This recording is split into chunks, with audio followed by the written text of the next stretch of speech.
Hi everyone. तो आज cover करने वाले हैं प्रैक्टिस सेट 4 को।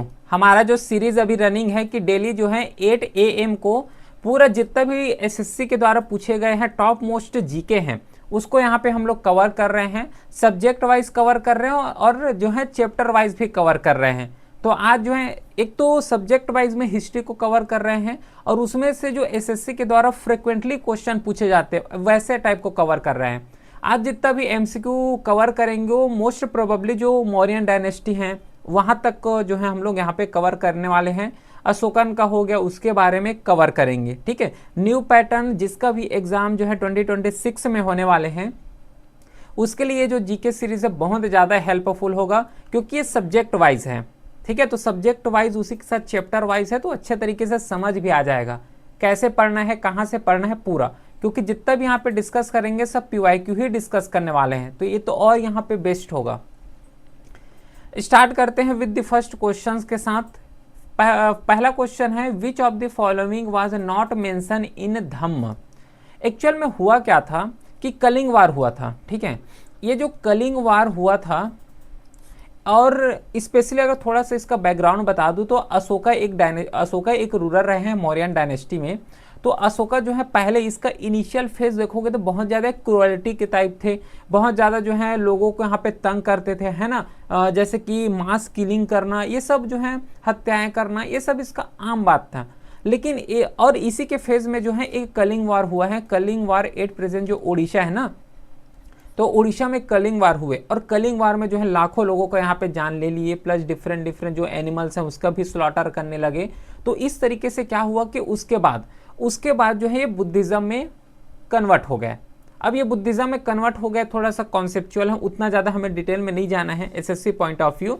तो जैसे ही कलिंग वार हुए तो उसको भी एक रियलाइज़ हुआ, चलो बता ही देता हूँ कि उसको भी जो है एक रियलाइज़ हुआ कि नहीं ये जितना भी हम लोग कवर कर रहे हैं गलत कर रहे हैं। प्लस इसका जितना भी यहाँ पे उस समय के जो बुद्धिज़्म के जो डिसाइपल थे, है ना, बुद्धिज़्म के जो टीचिंग को जो है प्रोपगेट करते थे उसके द्वारा भी अशोका को यहाँ पे समझाया गया।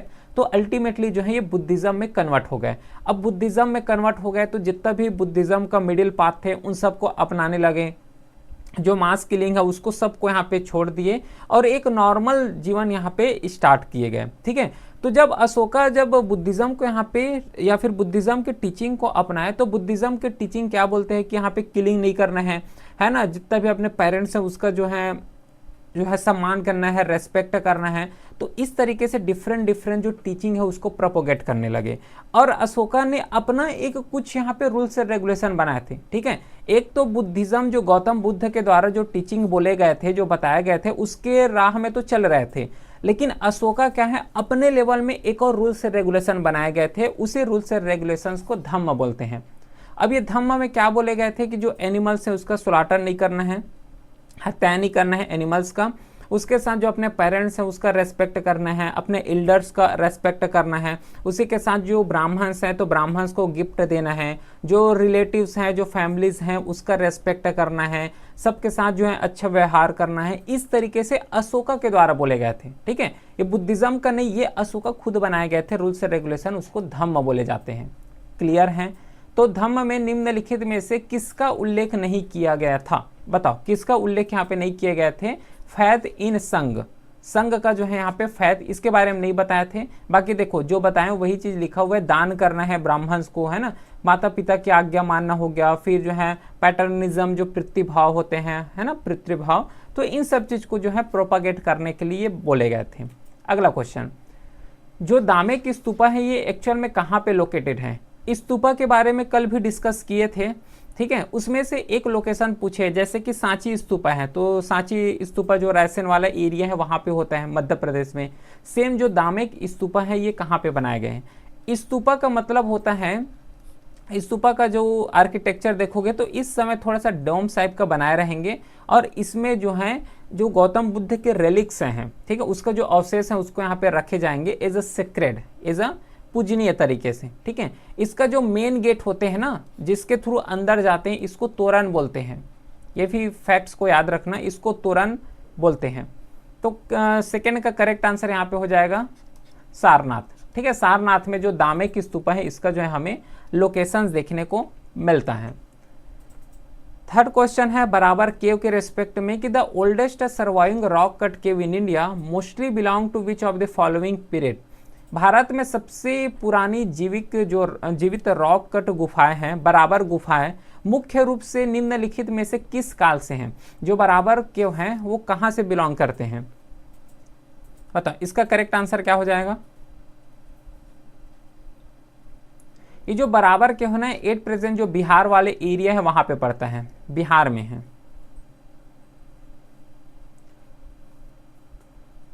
तो इसका जो करेक्ट आंसर होगा वो थर्ड हो जाएगा, मौर्यन डायनेस्टी। और ऐसे भी इसको अंदाजा लगा सकते हो क्योंकि मौर्यन डायनेस्टी, और एक तो हिंट मैं ये दे दिया हूं कि जो बिहार है तो Bihar at present northern India में आता है। बाकी यहाँ पे चोला लिखे हुए हैं, चेरा लिखे हुए हैं, पूरा सदर्न इंडिया में रहे हैं। ये जो सदर्न इंडिया है ना, जिसे हम लोग संगम एज बोलते हैं, ये संगम एज में 3 डायनेस्टी रहे हैं, चोला डायनेस्टी, चेरा डायनेस्टी और एक रहे हैं पांड्या डायनेस्टी। ठीक है, 3 डायनेस्टी रहे हैं। तो ये तो सदर्न इंडिया में हो गए, लेकिन जो बराबर क्यों है एट प्रेजेंट बिहार में है, बिहार में पड़ता है। और बिहार जो अगर देखोगे तो नदर्न इंडिया में आता है। तो इस तरीके से चौथा और पहला तो गलत हो गया। और ये गुप्ता इंपरर का बात नहीं कर रहे हैं, गुप्ता इंपरर तो बाद में आएगा, क्योंकि जो बराबर क्यों है ये रफली जो 3rd सेंचुरी है वहां पे देखने को मिलता है। और 3rd सेंचुरी में नदर्न इंडिया में रूल किया करते थे मौर्यन डायनेस्टी के द्वारा। क्लियर है? तो जो 3rd ऑप्शन है बिल्कुल करेक्ट है। शिलापट्टिकरम जो कि एक तमिल इपिक है, इसे किसके द्वारा लिखे गए हैं? शिल्पदिकरम, ठीक है, एक तमिल महाकाव्य है, किसके द्वारा इसे लिखा गया है? बताओ किसके द्वारा इसको जो है लिखे गए हैं? बहुत इंपॉर्टेंट क्वेश्चन है ये वाला, और फ्रिक्वेंटली क्वेश्चन ये पूछे जाते हैं। तो इसे लिखे गए हैं अडिगल के द्वारा। ये सब याद रखना, ठीक है, बहुत इंपॉर्टेंट है इस टाइप के क्वेश्चन। जो इलांगो अडिगल है इसके द्वारा ये शिल्पकरम जो है एक तमिल इपिक है, एक्चुअल में इसको लिखे गए हैं। 5th क्वेश्चन है who among the following was known as a Devanam Priya या फिर देवनम प्रिय? निम्नलिखित में से किसे देवानम प्रिय या फिर देवनम प्रिय के नाम से जाने जाते थे? बहुत इजी क्वेश्चन है। देखो होता क्या था कि अशोका है, अब अशोका ने डिफरेंट अपना जो टीचिंग है, जो धम्म बनाए गए थे अपना, तो उसको अब बना तो लिए हैं, बट प्रोपागेट तो भी करना है एक जगह से दूसरे जगह। तो डिफरेंट पिलर हो गया, इंस्क्रिप्शन हो गया, और मेनली इस इंस्क्रिप्शन में से जो है जो पिलर इंस्क्रिप्शन हो गया उसका यूज किया करते थे। फिर रॉक एडिक्ट का जो है इसका यूज किया करते थे। अब ये rock edict major rock edict भी होते थे और माइनर रॉक एडिक्ट भी होते थे। अगर क्लास को सब्सिक्वेंट या फिर फॉलो कर रहे हो, बहुत ज़्यादा इन्फॉर्मेशन पहले भी दे चुके हैं इसके बारे में, ठीक है, और ये कंटेंट भी समझ आ जाएगा कि किस लेवल का है। तो जो अशोका है इसके द्वारा पिलर हो गया, रॉक एडिक्ट हो गए, इन सब चीज़ के माध्यम से अपना जो धम्म है उसको प्रोपोगेट करते थे। लेकिन इतना ज़्यादा प्रोपोगेट कर रहे हैं, लेकिन अशोका ने अपना नाम कहीं पे भी मेंशन नहीं किया है कि जैसे होता है ना कि कोई यहाँ पे प्रोपोगेट कर रहे हैं तो बगल में उसका नाम लिखा हुआ होता है, ठीक है, लेकिन अशोका ने अपना नाम नहीं लिखा है। अपने नाम के बजाय यहाँ पे इन्होंने देवनम प्रिय लिखा है, देवनम प्रिय दासी, इस तरीके से वर्ड को यहाँ पे यूज किए गए हैं, ठीक है। और 2 ही जगह इसका नाम मेंशन मिला, लेकिन बाद में जो है डेसिफर किए गए हैं कि एक्चुअल में जो देवनम प्रिय बोल रहे हैं या फिर देवनम प्रिय दासी जो बोल रहे हैं, एक्चुअल में अशोका का ही नाम है, क्योंकि इसी के द्वारा ही डिफरेंट जो पिलर्स हो गया, रॉक एडिक्ट हो गए, इन सब में जो है पूरा लिखे गए हैं, ठीक है। और कौन से लैंग्वेज में? देखो इसका जो प्रोपगेट करते थे वो तो डिफरेंट लैंग्वेज में यूज किया करते थे, ये सब बता चुका हूं। तो इसका करेक्ट आंसर यहाँ पे थर्ड हो जाएगा, C is the right answer. 6th question है which of the following pillar is a type of rock cut pillar? Rock cut pillar, major जो रॉक होंगे इसको कट कर करके जो है, चाहे वो पिलर, यहाँ पे पिलर बोले हैं तो पिलर बनाए होंगे, क्यों बोलते तो क्यों बनाए होते, ठीक है। तो निम्नलिखित में से कौन सा स्तंभ रॉक कट स्तंभों का एक प्रकार है? बताओ इसका जो है करेक्ट आंसर क्या हो जाएगा? Rock cut pillar. इसका करेक्ट आंसर हो जाएगा मौर्यन पिलर। देखो मुगल में ऐसा कोई हमें जो है स्तंभ के बारे में पता नहीं चला है, ठीक है, लेकिन मौर्यन में देखोगे स्पेशली अशोका के टाइम में, जैसे कि देखो जब हम लोग सत्यमेव जयते लिखे होते हैं 4 सिंह वाला जो अभी भी रहते हैं, तो उसका पिलर को अगर देखोगे तो सबसे पहले बात तो ये बहुत ज़्यादा पॉलिश्ड देखने को मिलेगा, ठीक है, बहुत ज़्यादा शाइनिंग होगा, और शाइनिंग के साथ ही साथ यहाँ पे पॉलिश तो है, लेकिन एक ही जो रॉक है ना, बहुत बड़े रॉक है, उसी को यहाँ पे कट करके बनाए हुए हैं। रॉक कट का मतलब ही वही होता है कि जो सिंगल रॉक होगा और सिंगल रॉक को ही कट करके इस तरीके से बहुत बड़े यहाँ पे पिलर का फॉर्मेशन किए होंगे, एक पूरे खंभा का, स्तंभ का यहाँ पे फॉर्मेशन किए होंगे। और इसी में जो है उखेड़ के, जिसे हम लोग इंस्क्रिप्शन बोलते हैं, तो अपने बारे में या फिर धम्म के बारे में इस तरीके से कुछ कुछ जो है लिख दिया करते थे, या फिर अशोका के द्वारा, या फिर डिफरेंट जो रूलर है, अगर कोई ऑर्डर दिए हैं तो उसको यहाँ पे लिख दिए, लैंड ग्रांट दिए हैं तो उसको यहाँ पे लिख दिए, इस तरीके से लिखा करते थे पिलर में। अगला क्वेश्चन है, a pillar containing inscription from 3 different period, Mauryan period, Gupta period and Mughal period, कहाँ पे लोकेटेड है? 3 अलग अलग अवधियों यानी मौर्य काल, गुप्त काल और मुगल काल के शिलालेखों वाला एक स्तंभ कहाँ पे लोकेटेड है, जो कि तीनों डायनेस्टी से बिलोंग करते हैं। वो मौर्यन फेज से भी होगा जो पिलर यहाँ पे कवर करेंगे, गुप्ता पीरियड से भी होगा और मुगल पीरियड से भी यहाँ पे होने वाले हैं। करेक्ट आंसर क्या होगा इसका? इसका जो करेक्ट आंसर यहाँ पे हो जाएगा वो है इलाहाबाद पिलर, जिसे प्रयागराज पिलर के नाम से भी जाने जाते हैं। और ये मौर्यन डायनेस्टी से बिलोंग करते हैं, गुप्ता डायनेस्टी से बिलोंग, क्योंकि हर्षवर्धन के बारे में भी यहाँ पे मेंशन देखने को मिलता है, मुगल के बारे में भी मेंशन है, स्पेशली मुगल के बारे में भी मेंशन है, लेकिन सबसे ज़्यादा जो मेंशन देखने को मिलेगा वो गुप्ता पीरियड में जो हर्षवर्धन रहे हैं उसका जो है यहाँ पे जितना भी शिलालेख हैं वो सब यहीं पे देखने को मिलता है। और रफली टाइम पीरियड देखोगे तो इसका जो 3rd सेंचुरी रहे हैं तो उसी के ऑनवर्ड जितना भी यहाँ पे रूलर आएंगे इंडिया में उसके द्वारा ही यहाँ पे लिखे जाएंगे, तो इसका करेक्ट आंसर 3rd हो जाएगा। 8 क्वेश्चन है यहाँ पे। हाँ, 8 क्वेश्चन है कि जो तोलका पियर है, तोलका पियर एक फेमस एंशिएंट ग्रामर है। अब 2 चीज़ यहाँ पे समझ आ रहे हैं, इस चीज़ को पहले ही बताया हूँ। कई क्वेश्चन ऐसे बना सकते हैं इस एसएससी में कि जो तोलका पियर है ये ऐसा बोलेंगे कि ये जो है पोयम है क्या, टेक्स्ट है क्या, ग्रामर है क्या, इस तरीके से। तो क्वेश्चन में एक और आंसर हमें मिल गया कि जो तोलका पियर है ये ग्रामर है एक्चुअल में, ठीक है, ये पहले बात जो है ग्रामर है। अब ये बताना है कि इसे कौन से लैंग्वेज में लिखे गए हैं। अगर लैंग्वेज ना पता हो, ठीक है, लैंग्वेज जो है अगर ना पता हो तो सिंपल सा आइडिया ये लगाना इलिमिनेशन का। तोलका पियर सबसे पहले बात अगर देखोगे तो थोड़ा सा एंशिएंट इंडिया वाले हैं, और एंशिएंट इंडिया के साथ ये जो तोलका पियर हैं ये सदर्न इंडिया से बिलोंग करते हैं। पहले बात याद रखना, जो दक्षिण भारत है वहाँ से बिलोंग करते हैं, जैसे कि महाकाव्य कालिदास के द्वारा कई लिखे गए हैं, है ना, रामायण हो गया, ये सब क्या है, एक ये भी तो काव्य ही, महाकाव्य ही है। सेम जो है यहाँ पे तोलका पियर है जो कि एक एंशिएंट ग्रामर है, ठीक है, एंशिएंट ग्रामर है जो कि सदर्न इंडिया दक्षिण भारत में ये सब देखने को मिलता है। तो ये बोले गए हैं कि सबसे पहले बात कि जो है कहाँ से बिलोंग करते हैं, तो ये तमिल से बिलोंग करते हैं, क्योंकि तमिल का सबसे ओल्डेस्ट ग्रामर, तमिल लैंग्वेज का जो है सबसे ओल्डेस्ट ग्रामर जो कंसीडर किए जाते हैं वो इसी को ही यहाँ पे कंसीडर किए जाते हैं, तोलका पियर को। क्लियर है क्या, समझ आ गया? तो इसका जो करेक्ट आंसर होगा वो ए हो जाएगा। 10 क्वेश्चन है कि the lake in Gujarat was artificial reserve built during the rule of Mauryan. Gujarat में यहाँ पे फिल इन द ब्लैंक्स हैं। झील एक कृत्रिम जलाशय था जिसे मौर्य के शासन के दौरान बनाए गए थे। देखो कोई भी यहाँ पे जो रिजर्व होते हैं, ठीक है, कोई भी जो है अगर रिजर्व है तो रिजर्व 2 प्रकार के होते हैं, जो जलाशय होते हैं वो 2 प्रकार के बनाए जाते हैं मेनली।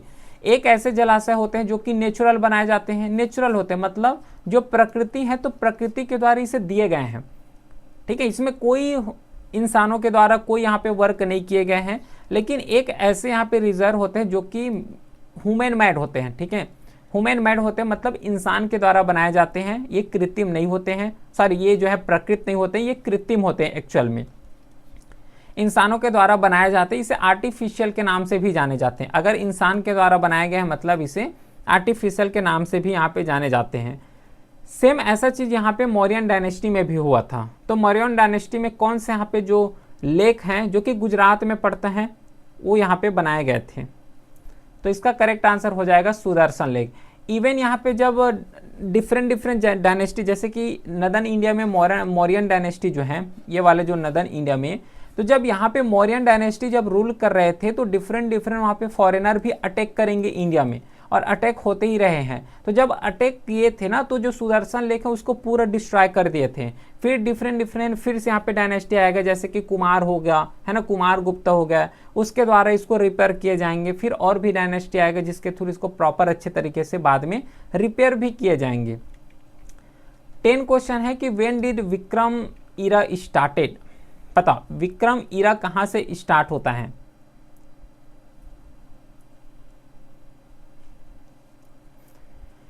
विक्रम ईरा कहां से स्टार्ट होता है, इजी क्वेश्चन है। 57 BCE, BC है, ठीक है, BCE नहीं है। टाइम फ्रेम में अगर दिक्कत होता है तो इसको भी मैं डिस्कस किया हूं प्रीवियस क्लास में जब MCQ सॉल्व कर रहे थे। तो इसका करेक्ट आंसर ए हो जाएगा।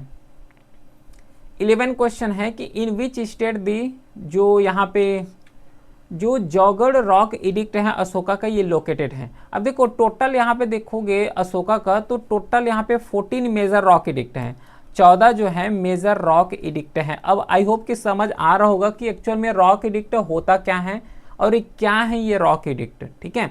तो टोटल यहाँ पे 14 रॉक एडिक्ट हैं जो कि डिफरेंट लोकेशंस में रहे हैं उस समय, प्लस पिलर इंस्क्रिप्शन भी रहे हैं। पिलर तो बहुत ज़्यादा यहाँ पे फैलाए गए थे। तो ये कहाँ पे लोकेटेड है, कहाँ पे पड़ता है, जौगढ़ रॉक एडिक्ट। तो ये जो जौगढ़ रॉक एडिक्ट है ये उड़ीसा का है, ठीक है, याद रखना है, उड़ीसा से बिलोंग करते हैं। और उड़ीसा में ही कलिंग वार हुआ था, तो सब वही बताए गए थे कि अशोका ने जो है एक बुद्धिज्म हो गया, जो मिडिल पाथ हो गया, उसको जो है अडॉप्ट कर लिए हैं। प्लस जो ऑर्डर दिए गए थे अशोका के द्वारा, या फिर अशोका का जो धम्म है, ठीक है, धम्म मतलब जो टीचिंग प्रोपागेट करना चाहते थे, तो उसको यहाँ पे बताया गया है इस रॉक एडिक्ट में। प्लस धम्म से याद रखना कि जैसे कि श्रीलंका, उस समय तो श्रीलंका को सेलोन बोले जाते थे, तो स्पेशली यहाँ पे अपने जो डॉटर है उसको सेलोन भेजे थे, जिसके थ्रू जो धम्म है उसको प्रोपोगेट किया जा सके, है ना, ये भी पॉइंट को याद रखोगे। अगला क्वेश्चन है कि which Maurya ruler became a follower और बुद्धिज्म। बताओ, इतने टाइम से वही तो बात कर रहे हैं और वही क्वेश्चन यहाँ पे भी आ गया। करेक्ट आंसर इसका अशोक हो जाएगा। बाकी जो आंसर यहाँ पे दिए गए ना, तो थोड़ा सा लेटर फेज रहेगा ये सब चीज। 13 क्वेश्चन है कि जो Chandragupta lead a revolt against and overthrow them. जो चंद्रगुप्त ने किसके खिलाफ यहाँ पे विद्रोह का नेतृत्व किया और इसे उखाड़ फेंका। ये क्लास का अगर ये क्वेश्चन को स्पेशली करना चाहोगे, ठीक है, इसके पहले वाला क्लास में सेम क्वेश्चन तो नहीं आता, लेकिन मैं अपने से इस कॉन्सेप्ट को बताया हूँ कि कैसे जो है मौर्यन डायनेस्टी का यहाँ पे इस्टेब्लिशमेंट हुआ। जो लास्ट किंग रहेंगे, देखो उस समय क्या हो रहा था कि जो 16 महाजनपद रहे हैं, उस महाजनपद में लास्ट में एक महाजनपद बचेगा मगध डायनेस्टी। अब इस मगध डायनेस्टी में डिफरेंट रूलर यहाँ पे आके रूल करेंगे, जैसे कि हिरण्यक डायनेस्टी आएगा, नंद डायनेस्टी आएगा, और स्पेशली जो नंद डायनेस्टी है ये लास्ट रूलर रहेगा इस मगध डायनेस्टी का। और इस नंद डायनेस्टी में लास्ट जो किंग रहने वाले हैं वो रहेगा धनानंद, ठीक है, वो रहेगा धनानंद। और ये धनानंद को जो कौटिल्य हैं, तो कौटिल्य के सहायता से, है ना, कौटिल्य के सहायता से जो चंद्रगुप्त मौर्य हैं, तो धनानंद को यहाँ पे डिफीट किया। और जैसे ही धनानंद को डिफीट करने के बाद पूरा जो नंद डायनेस्टी को उसको डिस्ट्रॉय हो गए, और डिस्ट्रॉय होने के बाद पूरा जो उसके बाद जो पूरा मौर्यन डायनेस्टी है उसका इस्टेब्लिशमेंट हो जाएगा, ठीक है। तो जो चंद्रगुप्त है कौटिल्य के सहयोग से जो है नंद डायनेस्टी को यहाँ पे ओवरथ्रो किए। तो 4 ऑप्शन जो है इसमें बिल्कुल करेक्ट आंसर हो जाएगा। चलो नेक्स्ट देखो, 14 क्वेश्चन है कि अ टाइप ऑफ कोर्ट, जिसे हम लोग बोले जाते हैं कंटक शोधन, ठीक है, नाम याद रखना। अ टाइप ऑफ कोर्ट जिसे कंटक शोधन बोलते हैं was a prevalent in empire. साम्राज्य में जो कंटक शोधन है नामक एक प्रकार का न्यायालय प्रचलित था। बताओ कहाँ से बिलोंग करते हैं, कुषाण पीरियड, मौर्यन टाइम, चोला या फिर राष्ट्रकूट। बताओ तो इसका करेक्ट आंसर क्या होगा।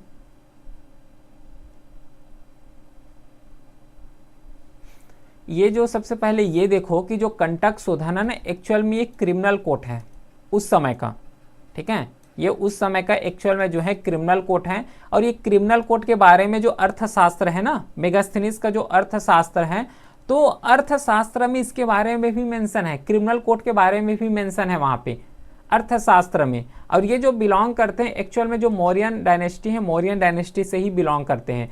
प्लस यहाँ का जो एडमिनिस्ट्रेशन देखोगे किस तरीके से पूरा राजनीति वहाँ पे चलते थे, तो स्पेशली यहाँ पे सेंट्रल गवर्नमेंट थे और सेंट्रल गवर्नमेंट पूरा मिनिस्टर से मिलके बना हुआ होता था, काउंसिल ऑफ मिनिस्टर, जैसे कि होता है ना अभी कि प्राइम मिनिस्टर है, अब प्राइम मिनिस्टर के साथ यहाँ पे काउंसिल ऑफ मिनिस्टर हो गया, जैसे कि डिफेंस फोर्सेस हो गए, है ना, होम अफेयर्स हो गए, तो इन सब से जो हेड होते हैं मोस्ट इंपॉर्टेंट हेड उससे मिलके बना हुआ होते थे। सेम इसी तरीके के जो फिनोमेना है ये मौर्यन डायनेस्टी में भी हमें देखने को मिला है, बहुत ज़्यादा यहाँ पे सेंट्रलाइज थे उस समय। तो 14 का करेक्ट आंसर यहाँ पे सेकेंड हो जाएगा, मौर्य डायनेस्टी। नेक्स्ट क्वेश्चन है 15, अशोकन का एक माइनर रॉक इडिक्ट के बारे में क्वेश्चन पूछे हैं, are found in different part of India, which of the following is not a find spot of Ashokan minor rock edict in Karnataka. इसमें से जो है कौन सा जो है कर्नाटका एरिया में नहीं मिलता, क्योंकि देखो उस समय वही अशोका का जो धम्म को प्रोपगेट करने के लिए जो है डिफरेंट रॉक इडिक्ट का फॉर्मेशन किए हैं, चाहे वो मेजर रॉक इडिक्ट हो, चाहे माइनर रॉक इडिक्ट हो, चाहे पिलर के फॉर्म में हो, तो उसमें से जो है एक माइनर रॉक इडिक्ट के बारे में पूछे गए हैं कि इनमें से 4 ऑप्शन दिए गए हैं, इनमें से कौन सा जो 4 ऑप्शन करेक्ट होगा जो कि कर्नाटका में नहीं है। ठीक है, अशोक के लघु शिलालेख भारत के विभिन्न हिस्सों में पाए जाते हैं, हर एरिया में पाए जाते हैं, लेकिन निम्नलिखित में से कौन सा कर्नाटक में अशोक के लघु शिलालेखों का प्राप्त स्थल नहीं है, यह हमें बताना है। बताओ। पहला ब्रह्मगिरी, ब्रह्मगिरी तो कर्नाटका में ही पाए जाते हैं। उसके बाद जो है गविमठ, गविमठ भी कर्नाटका में है। मस्की हो गया, स्पेशली जो मस्की है, तो मस्की जो जनपद रहे ना, टोटल 16 महाजनपद, तो 16 महाजनपद में एक महाजनपद रहे उस समय मस्की। ठीक है, फिर यहाँ पे रूपनाथ बोले हैं, ये रूपनाथ बिल्कुल करेक्ट है क्योंकि रूपनाथ एट प्रेजेंट एमपी में पड़ता है ना, जो कटनी डिस्ट्रिक्ट है, तो कटनी वाले एरिया में जो है रूपनाथ पड़ते हैं, तो रूपनाथ इसमें जो करेक्ट आंसर हो जाएगा क्योंकि ये कर्नाटका से बिलोंग नहीं करते हैं। और यहाँ पे जो एक स्पेशली अब कवर कर रहे हैं तो साथ ही में इसको भी पढ़ लेते हैं कि जो रूपनाथ है यहाँ पे जो स्क्रिप्ट यूज़ किए गए हैं वो है ब्राह्मणी स्क्रिप्ट। ठीक है, ब्राह्मणी स्क्रिप्ट इसके द्वारा यूज़ किए जाते थे और डिफरेंट स्क्रिप्ट को भी यहाँ पे यूज़ किया करते थे अशोका के द्वारा।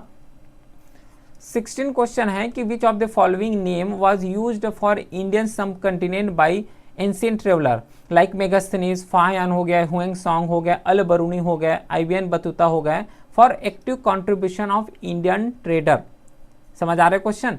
मेगास्थनीज, फाहयान, हुएंगसोंग, अल बरूनी और उसके बाद इब्न बतूता जो है आदि जैसे प्राचीन यात्रियों द्वारा भारतीय व्यापारियों के सक्रिय योगदान के लिए भारतीय उपमहाद्वीप के लिए निम्नलिखित में से किस नाम का उपयोग किया करते थे।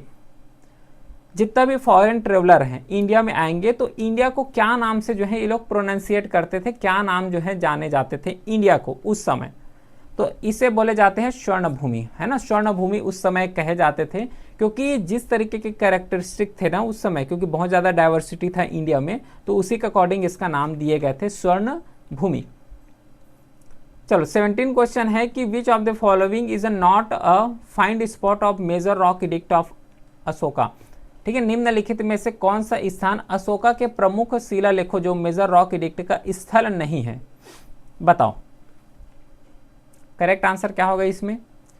पहला बोले सोपारा, देखो सोपारा में यहाँ पे मिले हैं, है ना, रॉक इडिक्ट यहाँ पे मिले हैं। जौगढ़ के बारे में तो अभी कवर किए हैं, तो यहाँ पे भी रॉक इडिक्ट मिला है। मनसेहरा में भी यहाँ पे रॉक इडिक्ट मिला है, लेकिन जो बाबरू वाले रेजिन है, तो बाबरू वाले रेजिन में हमें कोई रॉक इडिक्ट के बारे में देखने को नहीं मिला है, तो इसका जो करेक्ट आंसर होगा वो सेकेंड हो जाएगा, बाबरू। 18 है कि emperor Ashoka was the son of which of the following Mauryan ruler, है ना। सन कौन? देखो स्कंदगुप्त, ये तो गुप्ता डायनेस्टी से बिलोंग करेगा, इसको तो हटा ही दो।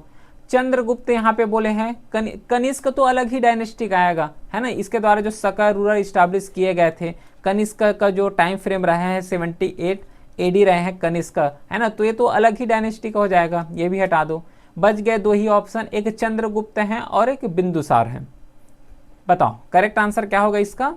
बिंदुसार हो जाएगा। ठीक है, चलो बिंदुसार इसमें करेक्ट आंसर हो जाएगा। Who among the following was the founder of Mauryan empire. Mauryan empire का जो है, अब इसको तो बता ही चुका हूं कि लास्ट किंग जो रहे धनानंद, उसको ओवरथ्रो किए गए थे चंद्रगुप्त मौर्य के द्वारा। उसके बाद जो है पूरा मौर्यन डायनेस्टी का इस्टेब्लिशमेंट ही हो गए थे। थर्ड ऑप्शन इसमें करेक्ट है। 20 है, which of the following Mauryan ruler did, जो सेलेकस हैं, सेलेकस निकटर जो बोलते हैं, सेलेकस फाइट अगेंस्ट दी सेलेचिड मौर्यन वार, है ना, जो सेल्यूसिड मौर्य युद्ध हैं में जो सेलेकस है ने निम्नलिखित में से किस मौर्यन शासन के विरुद्ध युद्ध लड़ा था? कौन से मौर्यन शासन रहे हैं उस समय? तो उस समय रहे हैं चंद्रगुप्त मौर्य।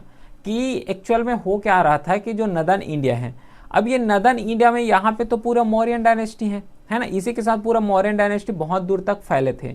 अब यहाँ पे धनानंद को तो डिफीट कर दिया, मौर्यन डायनेस्टी स्टैब्लिश कर दिए थे, लेकिन ये जो टाइम फ्रेम देखोगे 3rd सेंचुरी 4th सेंचुरी का, तो यहाँ पे जो वेस्टर्न एरिया है, ठीक है, इस वेस्टर्न एरिया से बहुत ज़्यादा फॉरेनर लोग आते थे, अटैक भी करते थे, चाहे अलेक्जेंडर हो, है चाहे सेलेकस निकेटर हो, इस तरीके से डिफरेंट जो हैं वो इंडिया में अटैक करते थे। अभी इंडिया में ही क्यों अटैक करेंगे? बहुत ज़्यादा कंट्री है, बहुत देश हैं, लेकिन इंडिया में ही क्यों आते थे? क्योंकि इंडिया में जितना भी मिनरल देखोगे बहुत ज़्यादा रिच है ना, मिनरल के साथ पूरा जो एक इंडिया को देखोगे तो उस समय बहुत ज़्यादा अमीर थे, ऐसा बोलो, ठीक है, बहुत ज़्यादा रिच थे, इलाइट थे, हर एक मिनरल्स यहाँ पे मिल रहे हैं, स्पाइसेस यहाँ पे मिल रहे हैं, एग्रीकल्चर यहाँ पे हो रहे हैं, तो डेवलपमेंट इंडिया में उस समय बहुत ज़्यादा हुआ करते थे। इसलिए जो है डिफरेंट जो अटैकर्स हैं, डिफरेंट जो फॉरेनर है वो इंडिया में ही अटैक करते थे स्पेशली। तो करेक्ट आंसर ए हो जाएगा, क्योंकि इसी के समय ही यहाँ पे युद्ध लड़े गए थे। अगला क्वेश्चन है, Chandragupta Maurya overthrow the power of, कौन से डायनेस्टी को बताना है? It Magadha with the aid of Kautilya and founded a glorious Mauryan empire. बताओ, कोई इशू नहीं होगा, नंदी डायनेस्टी है, लास्ट किंग। 22 है कि which of the following statement is correct with respect to Saka dynasty. अब ये सका डायनेस्टी में एक इंपॉर्टेंट रूलर आएगा Kushan. Some kingdom of Saka lasted for about 500 years, ठीक है, कि सको के कुछ राज्य लगभग 500 वर्षों तक चले, ये यहाँ पे बताया गया है। सही है क्या ऐसा? 500 वर्षों तक चले सका, बिल्कुल सही है, क्योंकि इसका टाइम फ्रेम देखोगे तो बहुत लंबा समय तक चले गए हैं, ठीक है। इसके बाद और बोले गए हैं इसके बारे में कि जो Saka was form by the Kushan at 2200 year ago. अच्छा, 2200 ईयर एगो मतलब 2200 पुराना यहाँ पे हमें जाना है। सही है क्या ये सेकेंड वाला? बताओ तो उसके अकॉर्डिंग सॉल्व करेंगे फिर।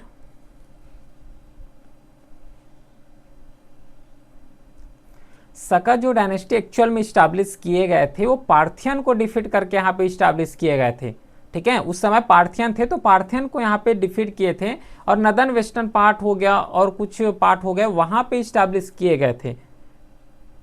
समझ आ रहा है क्या? तो इसका जो करेक्ट आंसर यहाँ पे हो जाएगा वो पहला होगा, सेकेंड यहाँ पे गलत है, तो बी ऑप्शन, सेकेंड ऑप्शन जो है बिल्कुल इसमें करेक्ट है। 23 which of the following statement is correct with respect to Sangam literature. Sangam अगर देखोगे तो संगम एक्चुअल में क्या है? संगम 3 डायनेस्टी का रूल को ही बोले जाते हैं। कौन कौन से डायनेस्टी? चेरा डायनेस्टी, चोला डायनेस्टी और पांड्या डायनेस्टी। ये जो तीनों जो डायनेस्टी हैं, तो तीनों डायनेस्टी का एमलगमेशन जब होता है इसको बोले जाते हैं संगम एज, है ना, संगम एज। और इस संगम एज में जितना भी यहाँ पे टेक्स्ट का कंपाइल किए जाएंगे वही संगम लिटरेचर है, ठीक है, उसी को यहाँ पे संगम का साहित्य बोलते हैं। और संगम एज स्पेशली जो सदर्न इंडिया रहे हैं, जो दक्षिण भारत रहे हैं, वहीं पे ही देखने को मिलेगा। तो पहला संगम एज से यहाँ पे मीनिंग लिए गए हैं कि this text were suppose to be compose and compile in assembly of poet. जो संगम लिटरेचर है, जो संगम साहित्य हैं, इसको लिखे जाते थे, इसको जो है कंपोज भी किया करते थे। कंपोज करते थे कैसे? कि एक असेंबली में जितना भी पोएट हैं वो लोग आपस में आ गए, आपस में आने के बाद जो है पूरा लिटरेचर को फ्रेम किया करते थे। ये जो है क्वेश्चन बोले हैं बिल्कुल सही है। पहला जो स्टेटमेंट दिए गए हैं बिल्कुल सही है, क्योंकि संगम लिटरेचर में यही होता था। संगम का मतलब ही होता है गैदरिंग, ठीक है, जो संगम का मतलब होता है गैदरिंग होना, इकट्ठा ही होना इसका मतलब होता है। तो सब आपस में आके जो है इस लिटरेचर को फ्रेम किया करते थे। सेकेंड ऑप्शन है कि जो संगम लिटरेचर है compile in assemblies of poet were held in city of Madurai. जो मदुरई शहर में कवियों की सभाओं में संकलित संग्रह साहित्य का आयोजन किया गया था, वहाँ पे मदुरई एरिया में, साहित्य का आयोजन किए गए थे। बिल्कुल सही है, क्योंकि फर्स्ट से जो 4th सेंचुरी है वहाँ पे इस पूरे साहित्य का ऑर्गेनाइज किए गए थे और डिफरेंट डिफरेंट लिटरेचर को यहाँ पे फ्रेम किए गए थे। सेकेंड ऑप्शन भी इसमें बिल्कुल सही है। ठीक है, दोनों ऑप्शंस करेक्ट हैं। 24 है कि during the reign of which of the following Mauryan king Kalinga war fought. Kalinga war कहाँ पे लड़े गए थे? जो है ओडिशा में। किसके द्वारा लड़े गए थे? अशोका के द्वारा लड़े गए थे।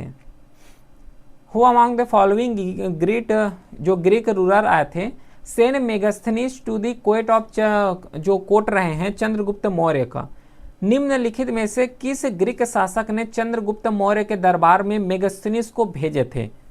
किसके द्वारा यहाँ पे भेजे गए थे? करेक्ट आंसर क्या होगा इसका?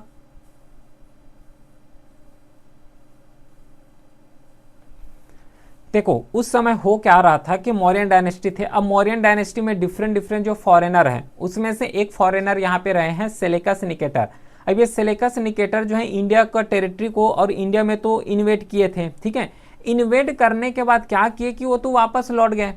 ठीक है, लेकिन वापस लौटते समय अपना जो एक एम्बेसडर बोल लो, है ना, अपना जो एक राजदूत है उसको भेजे गए थे चंद्रगुप्त मौर्य के समय।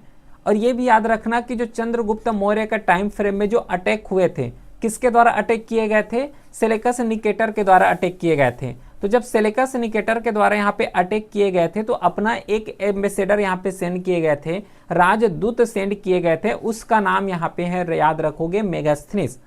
ठीक है, तो इसका करेक्ट आंसर ए हो जाएगा, सेलेकस निकेटर। तो ये तो रहा फाइनली आज का जीके का पीवाईक्यू सीरीज, है ना, टॉप मोस्ट कवर कर रहे हैं। कंटेंट को कवर करके एमसीक्यू सॉल्व करके अपने आप में कॉन्फिडेंस आ जाएगा कि यहाँ पे जो एमसीक्यू सॉल्व कर रहे हो पूरा टॉप लेवल का एमसीक्यू। ये मैं नहीं बोल रहा हूँ, कई स्टूडेंट जो है यहाँ पे मैसेज किए हैं, व्हाट्सएप में भी मैसेज किए हैं। क्लियर है, एक तो ये प्रिपरेशन भी हो जाएगा और सॉल्व का सॉल्व भी हो जाएगा एमसीक्यू। कई यहाँ पे बेनिफिट होने वाले हैं और एमसीक्यू भी ऐसे यहाँ पे सेलेक्ट किए गए हैं कि आंसर भी मिलेगा, सॉल्यूशन भी मिलेगा, है ना। आंसर सॉल्यूशन एक ही है, लेकिन यहाँ पे एक क्वेश्चन को सॉल्व करोगे तो 7-8 क्वेश्चंस का आंसर यहीं पे मिल जाएगा।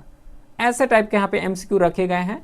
बाकी कोई भी क्वेरी हो तो let me know on WhatsApp, है ना। WhatsApp number is given on description box and all notifications, जितना भी नोटिफिकेशंस है, चाहे वो एसएससी का, चाहे कोई भी पोस्ट के बारे में निकल रहे हैं, या फिर इस क्लास का जो पीडीएफ है टेलीग्राम चैनल में अपलोड हो जाएगा फ्री ऑफ कॉस्ट। वहाँ से इसको जो है डाउनलोड कर सकते हो।